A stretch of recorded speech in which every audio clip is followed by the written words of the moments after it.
सोचिए, अगर आज सरकार आपसे कहे कि आपके दादा परदादा का इस जमीन पर कोई हक नहीं है, तो आप क्या करेंगे?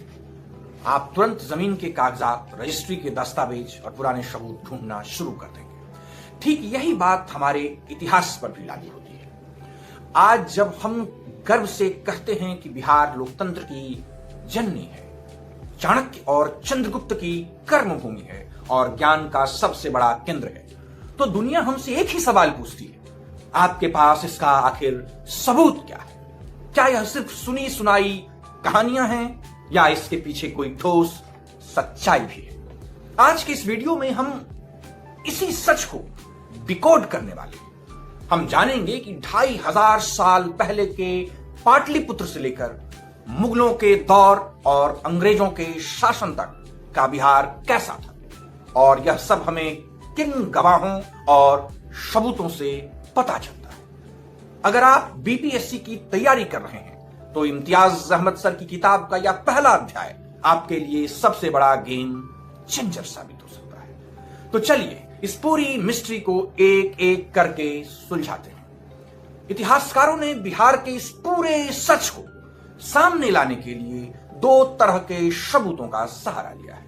पहले है पुरातात्विक स्रोत, यानी वो चीजें जिन्हें हम छू सकते हैं, जो जमीन खोद कर निकाली गई, जैसे सिक्के, औजार, पुरानी इमारतें। और दूसरे हैं साहित्यिक स्रोत, यानी वो किताबें, डायरियां और ग्रंथ जो उस दौर में लिखे गए थे। शुरुआत करते हैं सबसे पहले और सबसे रहस्यमयी दौर से, पूर्व ऐतिहासिक युग, यानी कि प्री हिस्टोरिक एरा।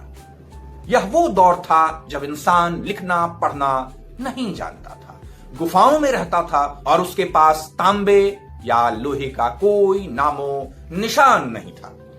उसके जीने का सिर्फ एक ही सहारा था, पत्थर के औजार। अब सवाल उठता है कि हमें कैसे पता चला कि उस आदि मानव का बिहार से कोई कनेक्शन था? जवाब छुपा है बिहार के 5 खास इलाकों में। हमारे पुरातत्वविदों को मुंगेर, सारण के चिरांद और सोनपुर, वैशाली के चेचर और पटना के मनेर से पत्थर की कुल्हाड़ियां, चाकू और औजार मिले। यह इस बात का सीधा सबूत है कि आज से हजारों साल पहले भी बिहार की इन नदियों के किनारे इंसानी सभ्यता फल फूल रही थी। जैसे जैसे समय बदला, इंसान ने पत्थरों को छोड़कर साम्राज्य बनाना शुरू किया। दौर आया महान सम्राट अशोक का। अब अशोक को अपने आदेश पूरी जनता तक पहुंचाने थे, तो उन्होंने एक अनोखा तरीका निकाला। उन्होंने पत्थरों के बड़े बड़े खंभों पर अपने संदेश खुदवा दिए, जिन्हें हम मौर्यकालीन शिलालेख कहते हैं। आज भी अगर आप चंपारण के इलाके में जाएं तो लौरिया नंदनगढ़, लौरिया अरेराज और रामपुरवा में खड़े वो विशाल पत्थर के पिलर्स चीख चीख कर मौर्य साम्राज्य की भव्यता की गवाही देते हैं। इसके साथ ही कुम्हरार में मिले राजप्रसाद के अवशेष और बराबर की पहाड़ियां यह साबित कर देती है कि मगध साम्राज्य की ताकत क्या थी। लेकिन कहानी सिर्फ पत्थरों पर नहीं रुकी। बिहार का सबसे पहला लिखित जिक्र हमें मिलता है आज से लगभग 2800 साल पहले लिखे गए शतपथ ब्राह्मण ग्रंथ में। इसके बाद जब बौद्ध और जैन धर्म का उदय हुआ तो किताबों की एक बाढ़ सी आ गई। बौद्ध ग्रंथ अंगुत्तर निकाय और जैन धर्म भगवती सूत्र को जब आप खोलेंगे तो आपको पता चलेगा कि उस दौर में पूरे भारत में 16 महाजनपद थे, जिनमें से सबसे शक्तिशाली महाजनपद हमारे बिहार में थे। कौटिल्य का अर्थशास्त्र तो मौर्य काल का पूरा पॉलिटिकल और इकोनॉमिक सिस्टम हमारे सामने खोलकर रख देता है। इसी बीच बिहार की तरक्की देखकर दुनिया भर के लोग यहां खींचे चले आए। चंद्रगुप्त मौर्य के दरबार में यूनान से मेगास्थनीज आया, जिसने अपनी किताब इंडिका में पाटलिपुत्र के वैभव का एक ऐसा वर्णन किया जिसे पढ़कर आज भी दुनिया हैरान रह जाती है। बाद में फाहियान, इत्सिंग और हुइनसांग जैसे चीनी यात्री आए। इन्होंने नालंदा और विक्रमशिला यूनिवर्सिटी में सालों रहकर पढ़ाई की और अपनी डायरियों में जो लिखा, उसी से आज हम अपने प्राचीन बिहार के स्वर्णिम काल को देख पा रहे हैं। अब समय के चक्र को थोड़ा और आगे घुमाते हैं और आते हैं मध्यकालीन बिहार में। यह वो दौर था जब भारत में तुर्कों और मुगलों का आगमन हो रहा था। इस दौर के इतिहास को समझने का तरीका बिल्कुल बदल गया, क्योंकि अब हमारे पास तारीख यानी कि फारसी भाषा में लिखे गए सरकारी इतिहास के पन्ने थे। मिनहाज उस सिराज की एक बड़ी प्रसिद्ध किताब है, तबाखात ए नाशरी। इसी किताब से हमें यह खौफनाक सच पता चलता है कि कैसे बख्तियार खिलजी ने बिहार पर आक्रमण किया और नालंदा यूनिवर्सिटी को तबाह कर दिया। इसके बाद अबुल फजल की अकबर नामा हमें बताती है कि कैसे सम्राट अकबर ने बिहार के महत्व को समझा और उसे मुगल साम्राज्य का एक स्वतंत्र सूबा बना दिया। इसी दौर में मुगलों के वैभव को देखकर समुद्र पार से यूरोपीय व्यापारी भी बिहार आने लगे। राल्फ फिच और एडवर्ड टेरी जैसे विदेशी यात्रियों ने जब पटना के बाजारों को देखा तो उन्होंने साफ साफ लिखा कि पटना पूर्वी भारत का सबसे बड़ा व्यापारिक केंद्र है। डच और अंग्रेजों की फैक्ट्रियों के रिकॉर्ड बताते हैं कि कैसे बिहार का सूती कपड़ा और सोरा यानी बारूद बनाने का सामान पूरी दुनिया में एक्सपोर्ट किया जाता था।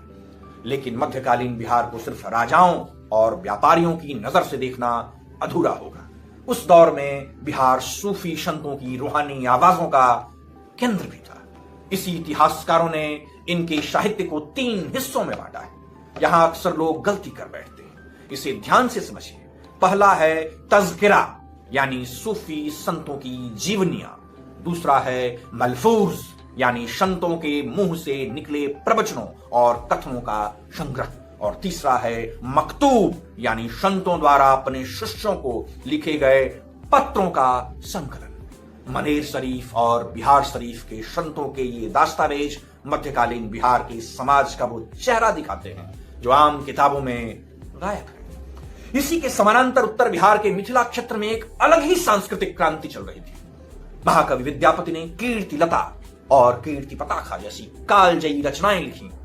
ज्योतिरीश्वर ठाकुर ने मैथिली का पहला गद्य ग्रंथ वर्ण रत्नाकर लिखा, जिसे मध्यकालीन समाज का आईना कहा जाता है। और चंडेश्वर ठाकुर की राजनीतिक रत्नाकर ने मिथिला की प्रशासनिक व्यवस्था का पूरा खाका खींच कर रख दिया। अब आते हैं इतिहास के आखिरी और सबसे महत्वपूर्ण हिस्से पर, आधुनिक बिहार।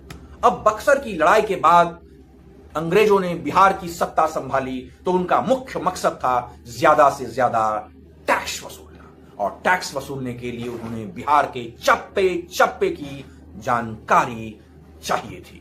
यहीं से शुरुआत होती है आधुनिक इतिहास के सबसे प्रामाणिक सरकारी स्रोतों की। अंग्रेजों ने हर जिले का एक ऑफिशियल गजट तैयार करवाया, जिसे डिस्ट्रिक्ट गजेटियर कहा जाता था। इसमें उस जिले का इतिहास, भूगोल, नदियां, मिट्टी और वहां के लोगों की पूरी कुंडली दर्ज की गई थी। इसके साथ ही उन्होंने land survey and settlement report तैयार करवाई, जिससे हमें यह पता चलता है कि जमींदारों का जुल्म कैसा था और किसानों की वास्तविक स्थिति क्या थी। लेकिन क्या आधुनिक बिहार सिर्फ अंग्रेजों की इस फाइलों में सिमटा हुआ है? बिल्कुल नहीं। अंग्रेजों के झूठ को बेनकाब करने के लिए बिहार के राष्ट्रवादियों ने कलम उठाई। बिहार बंधु और द बिहार हेराल्ड जैसे समाचार पत्रों ने जनता में वे अलग अलग जगाई, जिसने स्वतंत्रता संग्राम की नींव रखी। फणीश्वरनाथ रेणु और राहुल शांकृत्यायन जैसे लेखकों के साहित्य ने ग्रामीण बिहार की गरीबी और संघर्ष का असली सच दुनिया को सामने रखा। और सबसे दिलचस्प बात, जब महात्मा गांधी चंपारण आए तो उनके साथ रहने वाले डॉक्टर राजेंद्र प्रसाद और अनुग्रह नारायण सिंह जैसे महान नेताओं ने अपनी निजी डायरियों और पत्रों में चंपारण सत्याग्रह की एक एक मिनट की कहानी को दर्ज किया। यह वो निजी दस्तावेज है जो हमें इतिहास के उस सच को रूबरू कराते हैं जिसे ब्रिटिश सरकार अपनी फाइलों में छुपा देना चाहती थी। आज हमारे पास स्वतंत्रता संग्राम के उन आखिरी बुजुर्ग सिपाहियों के रिकॉर्ड किए गए इंटरव्यू यानी साक्षात्कार भी मौजूद है, जिन्होंने खुद अपनी आंखों से आजादी की लड़ाई देखी और लाठियां खाई, गोलियों का सामना किया। यह आधुनिक बिहार का सबसे जीवंत और अकाट्य सबूत है। तो दोस्तों, लौरिया नंदनगढ़ के पत्थरों से शुरू हुआ सबूतों का यह सफर सूफी संतों के पत्रों और मिथिला के काव्यों से होता हुआ अंग्रेजों के डिस्ट्रिक्ट गजेटी और हमारे स्वतंत्रता सेनानियों के इंटरव्यू पर आकर रुकता है। इन्हीं कड़ियों को जोड़कर इतिहासकारों ने बिहार का वो महान इतिहास लिखा है जिसे आज हम किताबों में पढ़ते हैं। इतिहास को रटने के बजाय जब आप उसे इस तरह एक जासूस की तरह कड़ियों से कड़ियां जोड़कर समझते हैं तो परीक्षा का कोई भी सवाल आपको डरा नहीं पाएगा। यह आपको कैसा लगा वीडियो कमेंट बॉक्स में जरूर लिखिएगा। मेरा नाम है सुधांशु। बहुत बहुत धन्यवाद।